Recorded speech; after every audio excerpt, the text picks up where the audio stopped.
આપણા બધા રહસ્યો ક્યારેય કોઈને કહેવા ના જોઈએ, કારણ કે મિત્ર ક્યારે શત્રુ બની જાય કઈ કહી ના શકાય.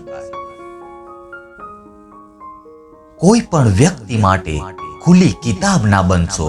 આજકાલ ટાઈમપાસનો સમય છે, વાંચીને ફેંકી દેવામાં આવશો. લાગણીઓ સમય કરતા વધારે મૂલ્યવાન છે. માત્ર એના પર જ ખર્ચ કરો જે તમને સમજે છે. આપેલું વચન અને કામ આવેલો માણસ, આ બે વસ્તુઓ જિંદગીમાં ક્યારેય ના ભૂલશો. તમારી કદર ત્યાં સુધી જ થશે જ્યાં સુધી તમે લોકોના કામમાં આવશો. સમય આવ્યે સમજાશે કે આજે જે નુકસાન થઈ રહ્યું છે એ તમારા ફાયદા માટે જ હતું. સાચો રાજા એ જ છે જે કોઈ પણ જગ્યાએ જીતવાની તાકાત રાખતો હોય.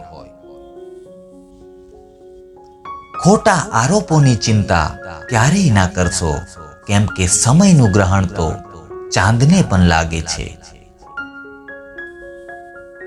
એકલા રહો અને હંમેશા ખુશ રહો.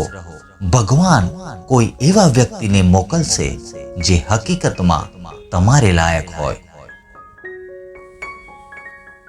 ઇંતજાર માત્ર એનો જ કરવો જોઈએ જેને તમારી દરેક ક્ષણની કિંમત ખબર હોય.